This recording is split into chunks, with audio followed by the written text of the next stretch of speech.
I really, really wanted them to change. That meant a lot to me because I felt like I was doing it to make the roads safer for other people. And I think that my uncle would have wanted that too. It was about making sure that this did not happen again and what problems happened that caused this accident that need to be fixed.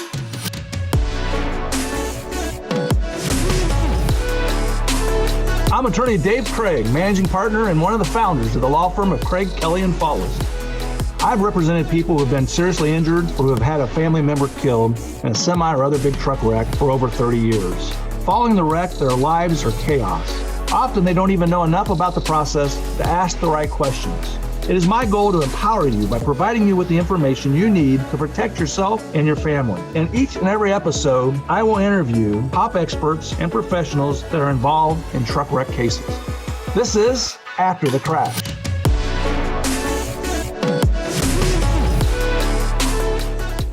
Today on After the Crash, we have Melinda Pennycuff, a client of ours, and she's our guest. Melinda, thank you for being a guest on After the Crash podcast. Sure, no problem. So Melinda, why don't you just start off and just tell us a little bit about yourself. I live in Shelbyville, Indiana. I own a business here in town and I run that business with my father. And I came to you to discuss a crash that happened with my uncle. And that's how we met.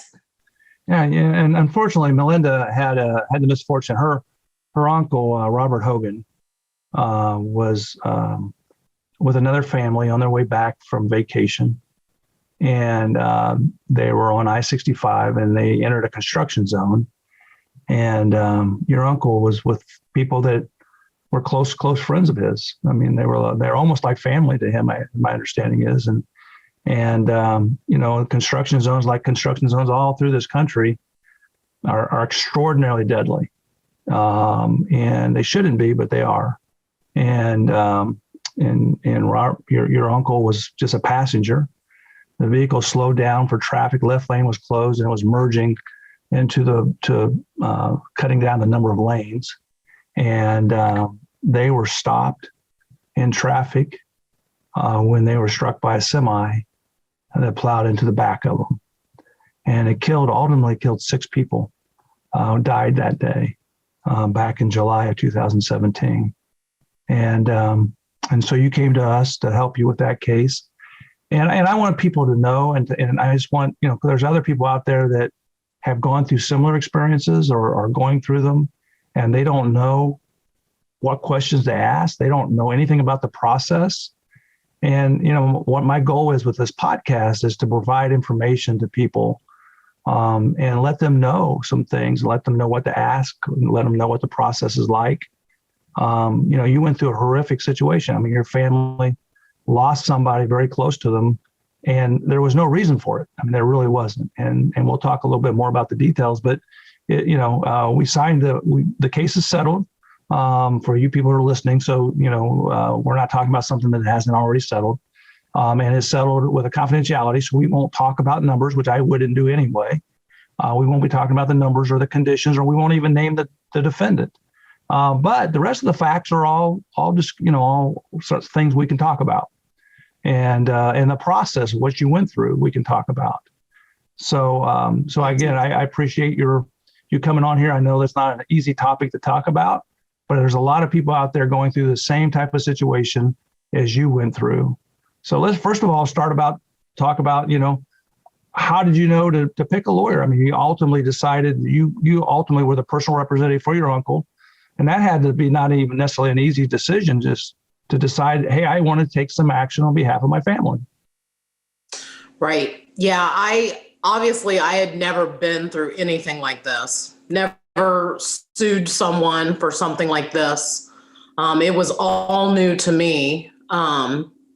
Actually, one of the other family members that was involved in the crash had contacted me because she had a son that was involved in the crash. Luckily, he had survived, but she was starting to rack up, she knew that she was going to be racking up medical bills. She knew that she was going to be racking up therapy bills, and loss of income, because she lost her husband in the accident, as well as her mother-in-law and father-in-law.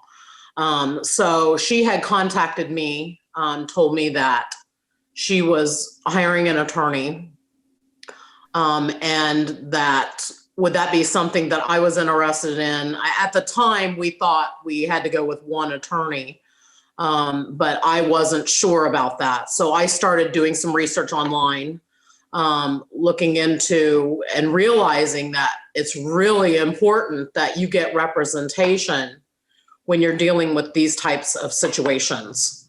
And so I started Googling and looking online about what to look for in an attorney, looking obviously for someone locally, because I didn't want to go with someone who was too far away from me and so forth.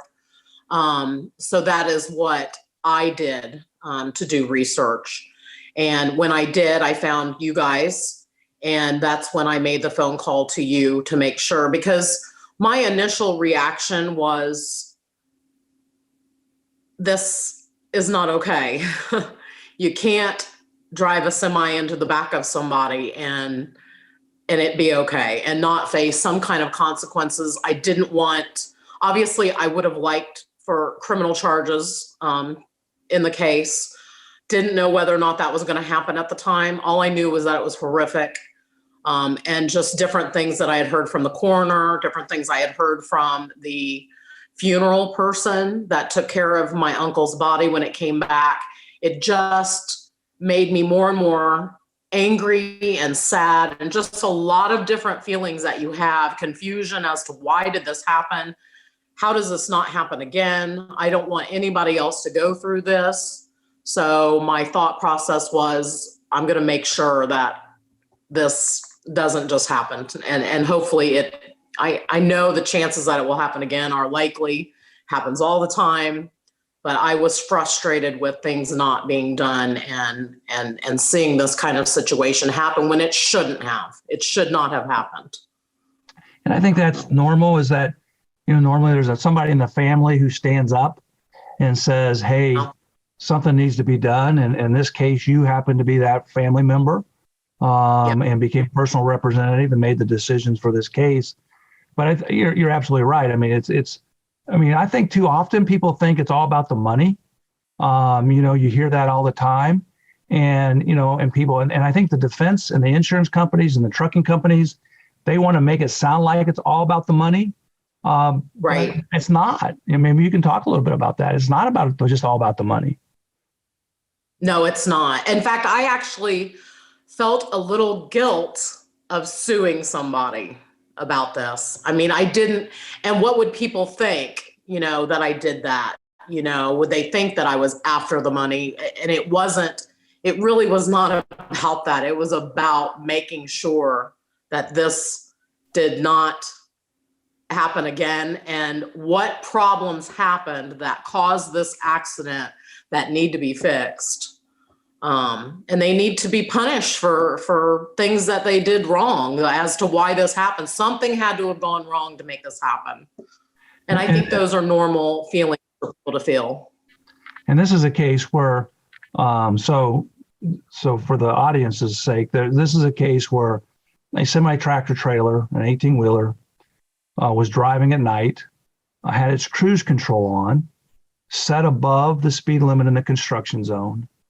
The semi went into this construction zone, even though there had been miles of warnings, there had been miles of signs, flashing lights that said the lane was narrowing. Despite all that, the semi continued to go forward with its cruise control on. It never swerved. It never braked. And until it plowed into the back end of your family's vehicle. And so it was one of those that you looked at this and you said, this should never have happened. I mean, right. Sometimes you see wrecks where, maybe it's unavoidable. Maybe people have taken steps to try to avoid the wreck. But in this case, This truck driver did not appear to have taken any steps whatsoever to avoid this collision. And so that it was one of those things that extraordinarily frustrating for your family as well as for your attorneys. Yeah. And so you had the good sense. I mean, the problem is that you would think about a case like that. You would say, okay, well, gosh, it's pretty straightforward. The semi driver didn't brake. The semi driver didn't swerve. The semi driver was speeding. The semi driver plowed into the back end of a vehicle. They should just say they're sorry and take care of what and fix and pay for the harm they've caused. But as you know, that's not what happens. Right. Instead, they fight and try to protect themselves. Right. And Yes. you know that firsthand. I mean, you saw the fighting we had to do. I mean, the first beginning part is that you have to hire lawyers, you know, it's not like you can do it on your own. You hire a lawyer, and then we have to preserve the evidence by doing downloads of the ECM or the electronic control module of the semi. We have to get the cell phone records and look and see what the cell phone records show. We have to get the driving records. And so, I mean, even in a case that looks like it's straightforward, a lot of work goes in to proving what happened that day or what we alleged happened that day. So how does it feel like? I can't imagine. So as a lawyer, and I've done semi cases for over 35 years, I'm used to that. But as somebody in the family, how does that make you feel when the other side fights you? It's frustrating. It is very frustrating.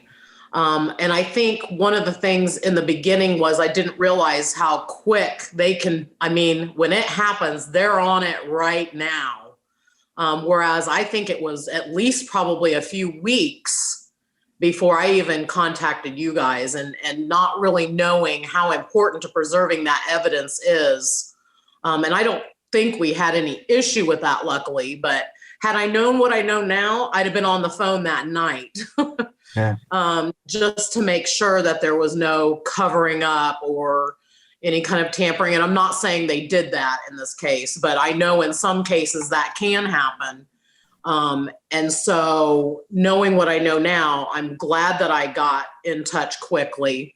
Probably should have gotten in touch a little quicker if I had to, luckily I would never have to be in this situation again. But then when you start the process there, you start going through the court process and they're changing things and they're, arguing in court over different motions and all different kinds of things. It can be frustrating because that they know they did something wrong. And I know they're just doing their job, but it can be very frustrating for people who are clients. But I think you just have to go into it realizing that that's going to be the issue. And luckily I had I used to be an investigator on child abuse cases. So I knew a little bit about how the legal process worked, which probably gave me a little bit more experience in expecting this kind of stuff. For someone who's never dealt with the legal process, I think that they should know that you're going to be frustrated, but you got to just take that in and realize it's part of it that you just have to kind of deal with. I mean, one of the things that after doing this for so long is that you're absolutely right. I mean, the trucking company and their insurance companies, they immediately, as soon as there's a bad wreck, sometimes the drivers call dispatch before they call 911. And they put their company on notice and they immediately start doing damage control. They have what they call first response teams. And they send these people out. And I've had actually insurance people and trucking claims people at a scene before even the bodies are removed. They're there that quick. And they are there to not to search for I guess they're trying to obtain evidence and facts, but they're there trying to figure out how do we preserve and protect our clients? How do we protect the insurance company? Some lawyers, I've met lawyers on the defense that work for trucking companies that in their contract, they're required to be at the scene within so many hours after a wreck. These are the lawyers. And so you're absolutely right. I mean, they take steps, they're immediately doing things to protect their claims, where the family oftentimes are like you. They feel guilty. Should I call a lawyer? Should I not call a lawyer? What do I do? And they're hesitant to rush in. But every day that goes by is a day potentially where evidence is destroyed or lost or altered or witnesses' recollection changes.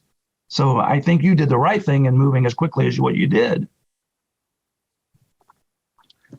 Yeah, I think so too. I would agree with that. It's a difficult process to go through, and it's hard when you're in the process of first dealing with the shock of what has happened, because it is shocking. And then you're trying to plan the funeral, you're trying to mourn, you're trying to wrap your head around this whole situation. And in the meantime, you have to worry about, okay, I've got to get an attorney for this. I got to find out what happened. And the other frustrating thing that I came across was, because the police know how it works, I had trouble even getting information from the police. I mean, they would just say it's an ongoing investigation. It's an ongoing investigation. And then you can't even get those answers from them because they're being very careful. One, I'm sure for criminal trial reasons or potential for criminal charges, but also because they know that there's going to be probably lawsuits out of it. So that's another thing that I encountered that probably some other people are going to encounter as well. And I would it's just something that you got to deal with too, again, in this type of situation, which is why it's really good to have an attorney to represent you and your interests, because I found out more from you guys than I did the police department. The coroner told me more than the police department told me. And that's another reason why you want to get on it and get on it quick. And a lot of times the police department, they're overwhelmed because in this case, this was a horrible, it was from, after we did their depositions, we found out it was like the worst wreck they've ever investigated. It was horrible. Yeah. There was multiple vehicles involved and it was really bad. And, they were looking at it from a different perspective. And quite frankly, they're not trained at the level that, the people I hire are trained. And so the police are limited resources. And if you're counting on the police to do your investigation, then you're going to come up short because they don't have the people or the money or the resources to do it right. Yeah. For example, in this case, so what you do is you kind of rule things out. So we knew that the semi driver was not on his cell phone. And we knew that by looking at subpoenaing his cell phone records. So because that's the first thing you think of. Somebody runs into the back end of a vehicle. They're not paying attention. Are they distracted because of their cell phone? And so the first thing we do is subpoena the cell phone records. And we found out this driver was not on his cell phone. The next thing you do is you say, okay, was there any evasive action? Was there braking done? And we could tell from the electronic control module, there's a computer in every semi, and we hire experts to download that data. And that data showed us that he hadn't braked, that he had his truck on cruise control, that he was exceeding the speed limit in the construction zone. So now we know that he's not distracted. We know that he's got his truck on cruise control, that it doesn't kick off, so he doesn't brake. So now you're trying to think, okay, maybe drugs or alcohol. Well, the police had tested this man, and he did not have any drugs or alcohol in his system. So that you start eliminating things. So that led us to the conclusion that maybe he fell asleep. Right. So then you start looking at those facts. That's something the police never did. In your uncle's case, the police never looked to see, is it possible this man fell asleep? Mm-hmm. Yeah. And so then in this case, we hired a doctor to actually make the truck driver get examined because he was overweight. He had a big neck. He had high blood pressure. He had all these factors that would lead you to the conclusion that he might have sleep apnea. So we said, okay, well, he had never been tested by the trucking company. The police weren't looking at that. And so on your behalf, we had to hire a doctor and have this truck driver examined to see if he had sleep apnea. And the police would never do that. Right. And so in this case, we found out his neck, his throat was actually narrow. And our doctor said it's likely that this man has sleep apnea. And if you have sleep apnea, you can drive a semi as long as you're being treated. This man wasn't being treated. So we suspected that he fell asleep because he had sleep apnea. And we hired an expert to say that, and that was our allegation. Now the case settled, so we'll never know what the jury would have thought, but the case settled. But they fought us. The trucking company fought us. They did not want this truck driver examined. They did not want us to know whether he had sleep apnea or not. And again, I thank you, because as a client, you've allowed us to go in and do our investigation and find out, why did this wreck happen? And that, as a family member, I think that's part of what you're trying to figure out, isn't it? Oh, absolutely. Absolutely. Because that's the biggest question. Why? Why did this happen? You know, it's the unanswered question that I couldn't get from anyone other than when I hired you guys and you started investigating, and then things started to make sense. It's the number one question. And that's true with every client I've ever hired. A client has never asked me, how much money do you think this case is worth? Clients always ask me, why did this happen? Yeah, it's the number one question. Why did it happen? Why did 6 people lose their lives? You know, and it's hard to wrap your head around that. Even throughout the years that we were still figuring things out, you know, it's the question that still remains in your mind of, I mean, I think we have a pretty good idea now why it happened, but. Well, and the other thing we found out, we got his cell phone records, and we found out that he hadn't, that on the weekend prior to this wreck, he had not been sleeping. And so he would sleep, he would drive at nights and sleep during the day, but on the weekends, he would sleep at night and drive and be awake during the day. So he was switching his sleep thing, which is also dangerous. On top of that, we found his cell phone records and we tracked them, and we found out that he had been up and not sleeping. So you had a combination of a guy who, on the days that he should have been sleeping, he wasn't sleeping. He lied to us about that in the beginning, and it wasn't until the deposition we were able to show that. And then on top of that, we believe he had sleep apnea. And so and then the trucking company didn't do anything to figure that out. And they put this man behind the wheel, and then he killed your family and killed, 5 other people. Yeah. And so I think that's important for people to understand that, we had to hire truck experts. We had to hire sleep experts. We had to hire sleep apnea experts. We had to hire phone experts, record experts, download experts, and on that, and just to get the company to take us seriously. So you went through a mediation. So part of the process is we sued them. We filed a complaint. We went through all this discovery in order to find all this stuff out. And then we went through 2 mediations. Mm-hmm.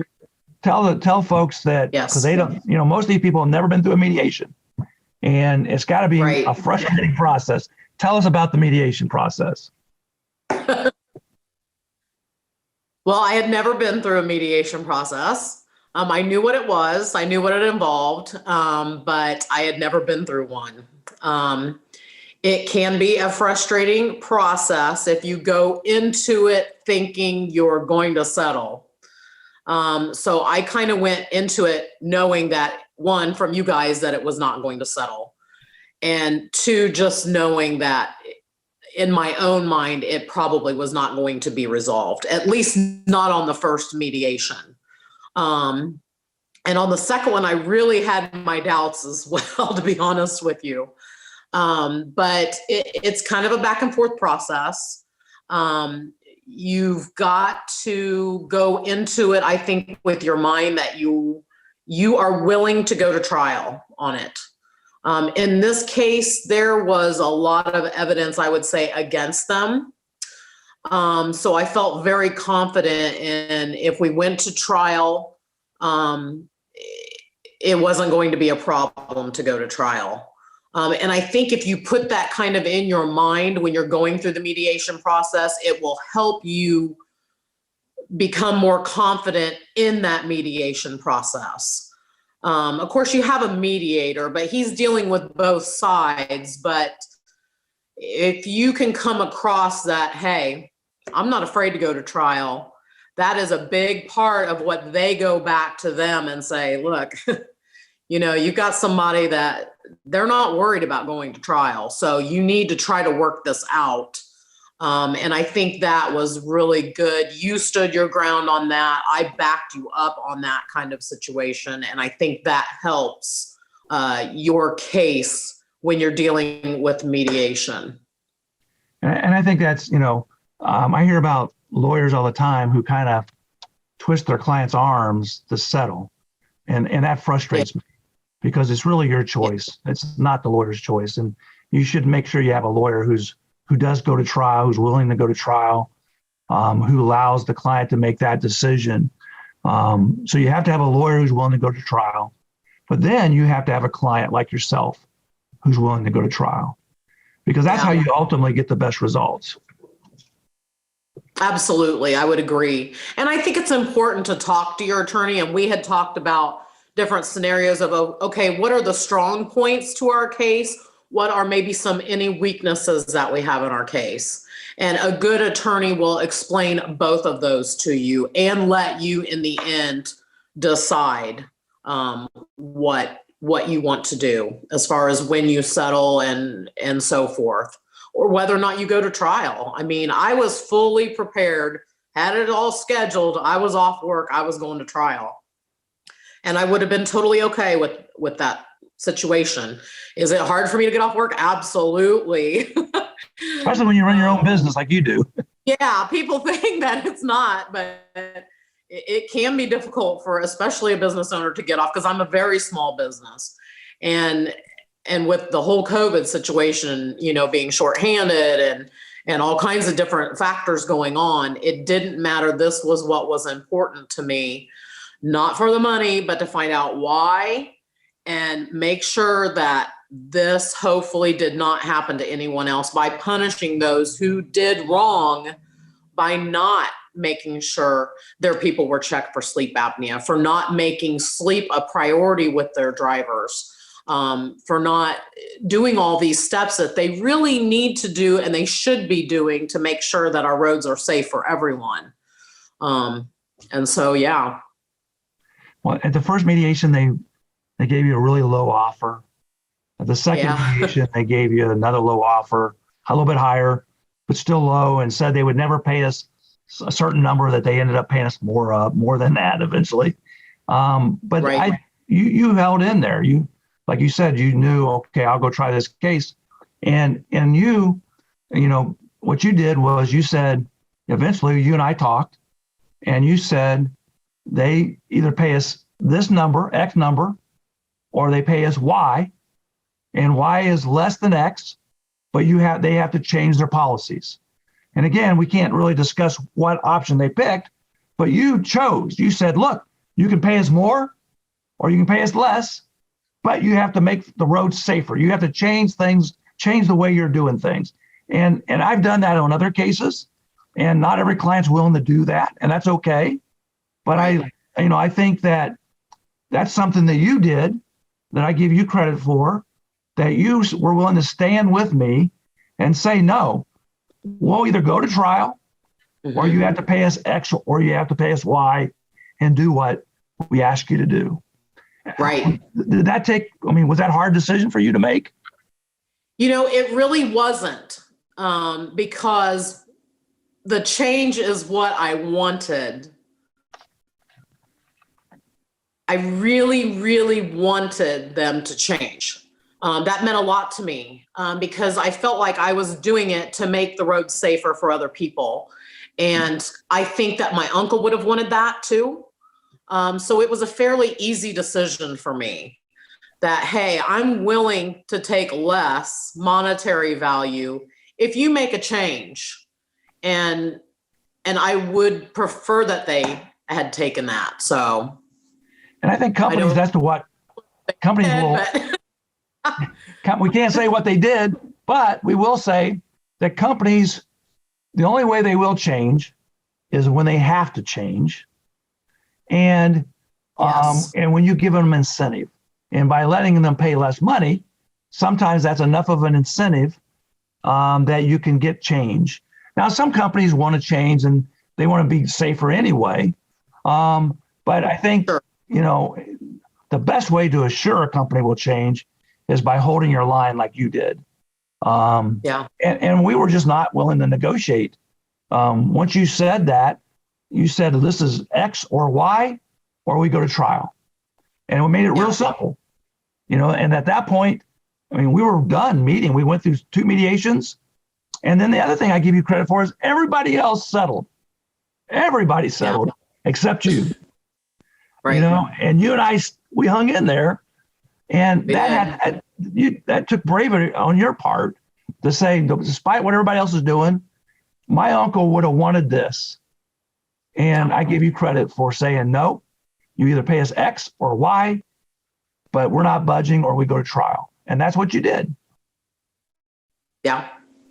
Yeah. And I liked your whole thing of either meet us here or don't even call us. Don't even bother calling us if you're not going to come at least to here, and then we'll talk from there. Yeah. And I liked that way of doing the mediation. And I think that's what helped get it settled finally. And I was very happy with how we handled it, I think. Well, what else as far as the process? It takes longer probably than what most people think. Yeah. Tell us a little bit about that. Yeah, don't be in any hurry. Again, I didn't feel like I was in any kind of hurry to settle it. Now I realize that there's going to be people that probably have medical bills and all these different things coming in, and I don't know how that process works for them. But obviously with my uncle's situation, I didn't have that issue. I didn't have another family member in there that needed other medical attention or therapy or things like that matter. So I don't know how to advise people on that type of situation. But if you're in a situation where you don't have those needs, be prepared. Either way, you have to be prepared for it being a long process because it is never settled quickly. They don't like to admit that they are at fault for anything, and you just got to wait it out. And once you wait it out for so long, you might as well wait it out for the rest. Yeah. And just deal with that. Yeah. And certainly everybody's different. The other folks that were in this wreck had good lawyers, and there's nothing wrong with settling. Everybody has their own, everybody has to look out for themselves.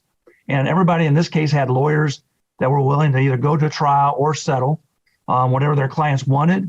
And that's all you want. You want an attorney who respects your opinion, who will settle if you want to settle, who will go to trial if you want to go to trial.